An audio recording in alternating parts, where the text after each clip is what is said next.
I want to thank all of you for sticking around. It's been a really exciting day, but also a long day.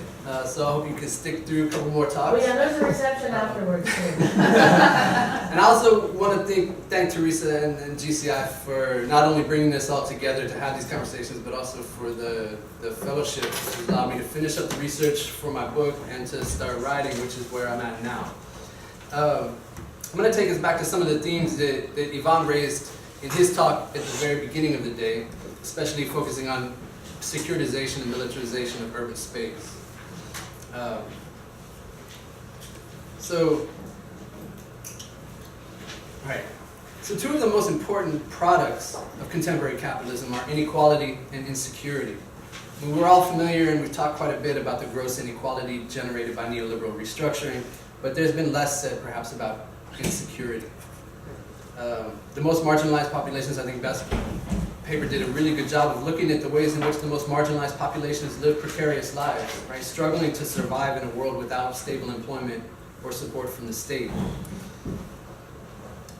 They develop these innovative life strategies to survive and support their communities, but they also actively resist their dispossession. The insecurities of middle class and elite populations are something different. They're grounded in the specter of unemployment, the weakness of organized labor, the elimination of social safety nets, and destabilization of existing racial and gendered hierarchies in a lot of times. And these insecurities find expression regularly in racialized fears and anxieties about crime, immigration, terrorism. And although they're fundamentally different than the precariousness of the poor, the expressions of insecurity by the elite have profoundly impacted the organization of urban space. Because neoliberal restructuring generates these dual crises, securitization has become an essential byproduct of neoliberalization. The world has witnessed a proliferation of forces and strategies to produce security for the elite. Talking about private security companies, private military companies, gated communities, fortress suburbs, deportation, mass incarceration, border walls, vigilante organizations, electronic surveillance, drone wars, and a massive expansion of police, border patrol, military, and intelligence forces.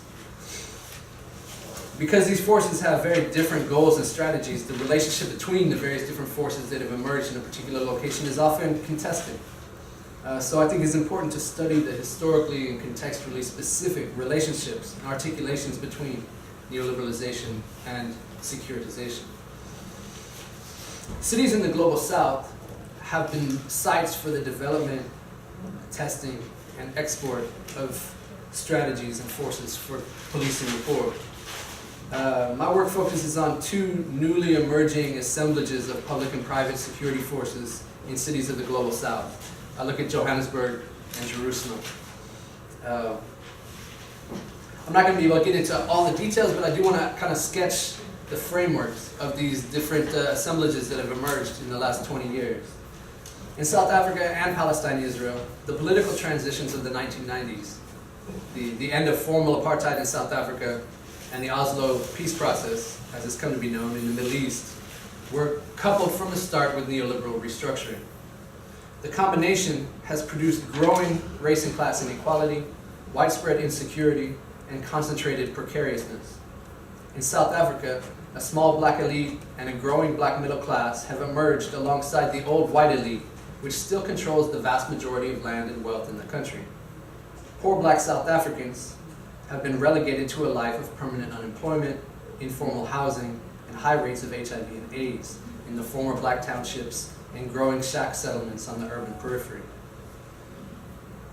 Through the Oslo process, Israel has retained its colonial domination over the occupied territories, while at the same time introducing a form of indirect rule through the Palestinian Authority.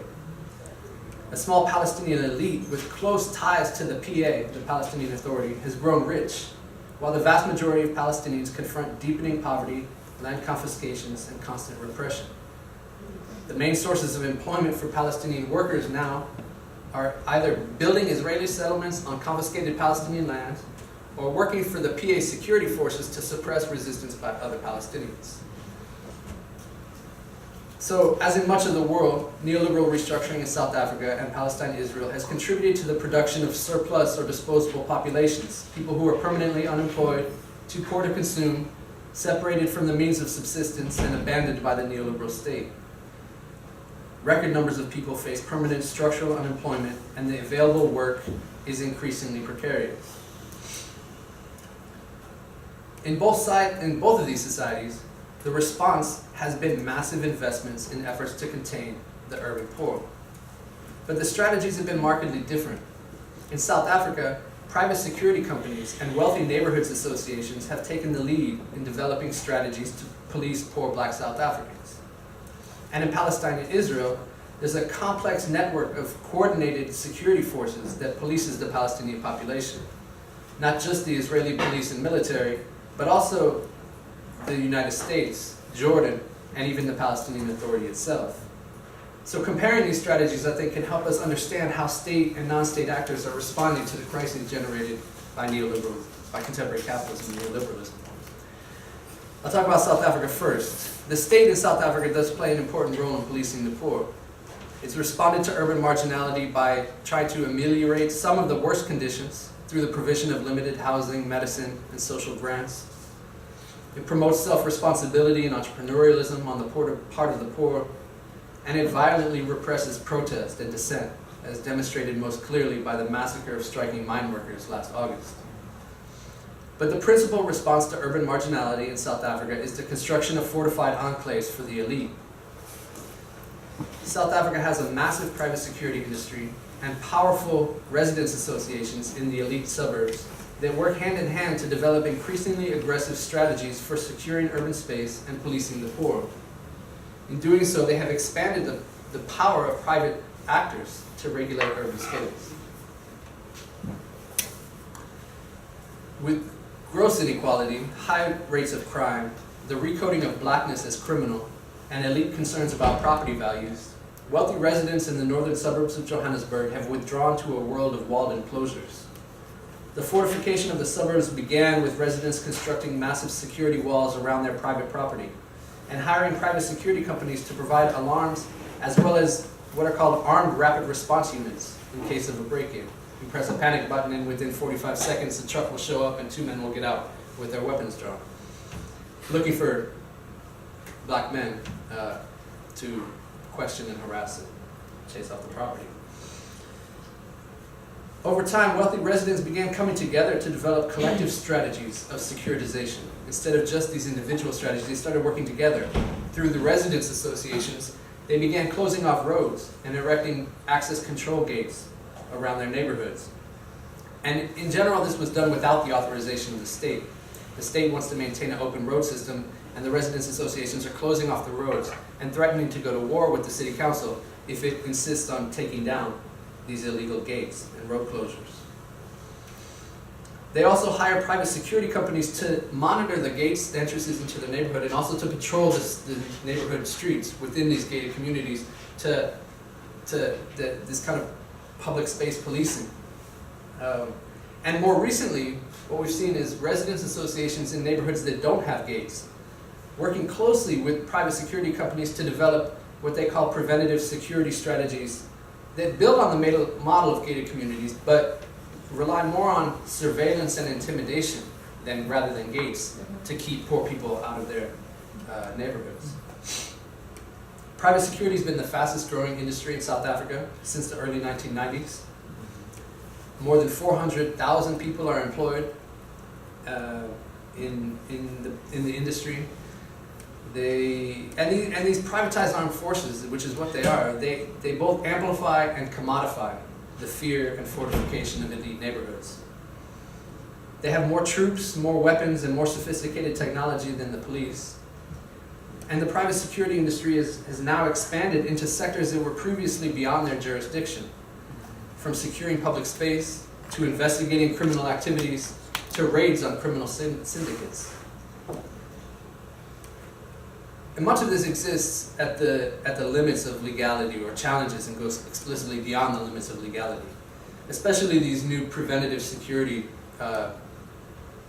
regimes that are emerging in the wealthy suburbs. Here what you have is heavily armed agents, most of them with military backgrounds, patrolling the wealthy neighborhoods in big black trucks. And the symbolism of the color is important. big black trucks, big guns. They have legally no more right than any ordinary citizens to detain suspected criminals, but they use a great deal of aggression and even violence to stop, search, interrogate, and intimidate people who they deem suspicious. And every time I ask security officers, security companies, what makes someone suspicious? Their response is 2 black males. If there's 2 black males together, they should be stopped and questioned. This is completely against the law, but they do it every day. And the goal is clear. It's to impress upon young black men that it would be better for them to spend their time elsewhere. They get beaten, picked up, beaten, interrogated, and chased out of the neighborhood, unless they can prove that they have some legitimate business in the area. Now, these residents associations and private security companies have a highly contested relationship with the state, much of which is driven by the fact that many of the elite, especially the white elite, don't trust the state to protect them. And so what we see here is in South Africa, like probably in parts of Latin America and other cities, the rise of private actors and privatized strategies of fortified enclosure as the most advanced responses to urban marginality. The Israeli state, on the other hand, has adopted a different strategy for containing the poor, which is to enclose them in ghettos of exclusion. Through the Oslo process, Israel fragmented the occupied territories into a series of isolated Palestinian enclosures. Previously, the Israeli military had been deployed in every single Palestinian village, city, and refugee camp. The military had patrolled inside of them. What they've done since that time is move their troops to the outsides of these cities and villages and refugee camps, and instead surrounded them with checkpoints, roadblocks, and eventually a massive wall, which you've all seen pictures of. The military uses checkpoints and a system of permits to control the movement in and out of these enclosures. And the Israeli military invades, not only does it invade the enclosures on an almost daily basis to carry out arrests or confront demonstrators, but it also deploys unmanned drones and other military aircraft above the enclosures for surveillance and for assault. So, the overall story is that the Israeli state retains full sovereign control over the entire territory. But their strategy of containment is enacted through an imperial network of coordinated security forces, much of which it works through an office set up by the United States government in Jerusalem called the U.S. Security Coordinator's Office. The Oslo process made possible this strategy by creating the Palestinian Authority. It was set up as a limited self-governing body for Palestinians inside the enclosures.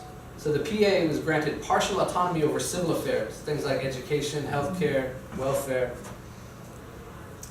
in exchange for participating in a network of security coordination and suppressing Palestinian resistance inside of these enclosures. That process hasn't always worked well, but since 2007, there's emerged a highly sophisticated process of what they call security sector reform, which is driven by this office, the U.S. Security Coordinator's Office. The U.S. forces train Palestinian troops in Jordan at the same military base that they used, and use it with the same contractors that they used to train the Iraqi army after the invasion in 2003. And then they deploy these Palestinian security forces throughout the West Bank in close coordination with the Israeli military. Israel and the PA work hand in hand, and what they've done over the last 6 years is crack down on Islamists and leftists throughout the West Bank. Using shared intelligence, the information, when somebody's interrogated, the information that they gain is shared between the different sides. They coordinate arrests, and one of the things that they focused on is confiscating all of the weapons, so that the only forces that have arms in the occupied territory belong either to the Israeli military or the Palestinian security forces. Together, what they've done is they've effectively demobilized any form of organized resistance. But this network of control, it includes Israel, the U.S., Jordan, the Palestinian Authority, but the World Bank is also part of it. They help shape the PA economic policies. The European Union trains Palestinian police, and roughly half of the PA budget depends on grants and loans from international donor states, all of which use their leverage to extract political and economic concessions from the Palestinians. So overall, the dynamics of security coordination are shaped by the unequal power relations of the occupation. Israel remains the dominant force, and Israeli security concerns have priority. But the PA has, over the last 6 years, aligned its interests with those of Israel. On a daily basis, though, that relationship is much more contested than that first part of the presentation made us see. When Palestinian children gather to throw stones, for instance, the Israeli military contacts the PA security forces and requests that they move the children back. These requests constitute daily demands that the PA continually prove its willingness and ability to cooperate in the suppression of even the least organized forms of resistance. When the PA forces are deployed to move the children away from the wall and prevent them from throwing stones, they become, in the eyes of many children, the front lines of the occupation. Children insist angrily that they want to throw stones at the Israeli soldiers. Why are you trying to stop us? You should be joining us instead, they say. The PA police find themselves squeezed, therefore, between two conflicting forces. On the one hand, they're charged with not doing enough to protect Israel, and on the other hand, they're charged with being traitors to their people. They have intense psychological conflicts, which is made worse by the fact that many of these people take jobs with the PA security forces simply because there's no other employment possibilities. Sometimes when the troops are deployed, they respond by moving the children away from the wall as gently as possible, trying to convince them that it's for their own benefit, we're trying to stop you from being shot or from being arrested. But other times they use violence to push the kids back, and sometimes the children respond with stones. I was at a demonstration earlier in October where the Palestinian children were throwing stones at the PA police. So this network of coordinated security forces constitutes one of the most sophisticated and complex responses to urban marginality in the world. It highlights the fact that nation states operating in isolation are often unable to contain the urban poor. Now, the Palestinian case is certainly not ordinary, but we shouldn't be surprised when the specter of urban uprisings in the global south attracts the intervention of imperial powers. So, looking at these two cases, you see wealthy South Africans relying primarily on private security and fortress suburbs to address their own racialized fears of crime. Israelis relying on the state and its ghettoized forms of containment to address their racialized fears of terrorism. In many cities, I think we see kind of hybrid combinations, more hybrid combinations, gated communities and prisons, private security and the police. Working together to repress dissent and to contain the poor. But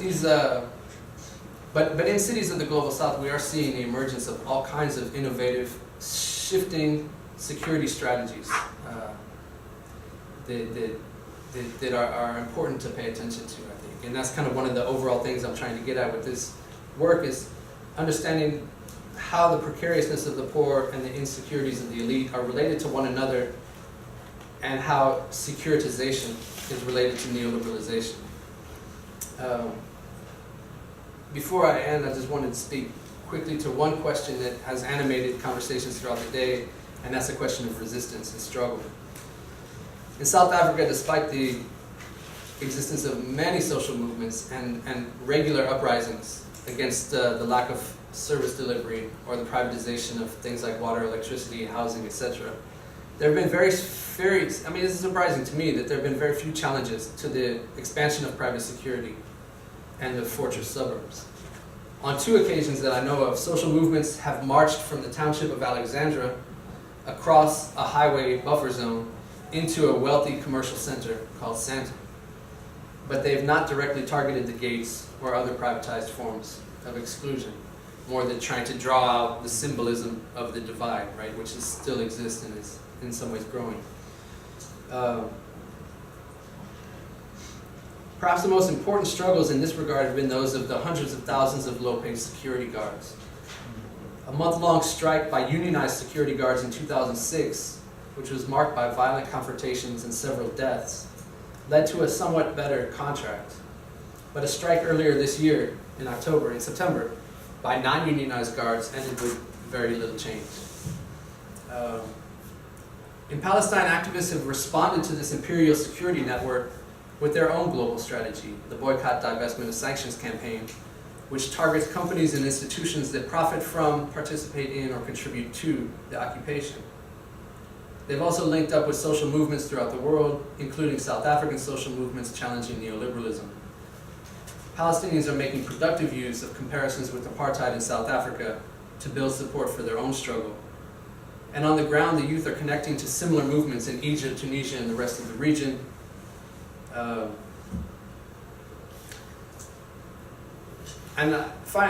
Increasingly, people are also directly challenging the role of the PA in this whole system, calling for an end to negotiations and an end to the Oslo process. And there are also efforts by Jewish and especially Palestinian citizens of Israel to break the isolation of the Palestinian enclosures by joining protests in the West Bank. But this, we shouldn't overstate the case. Right? The situation in Palestine right now is extremely dangerous. The system of security coordination has crushed organized forms of resistance, and the isolation and repression that Palestinians face on a day-to-day basis is enormous. But like so many of the other people that we've heard about today, they do continue to struggle.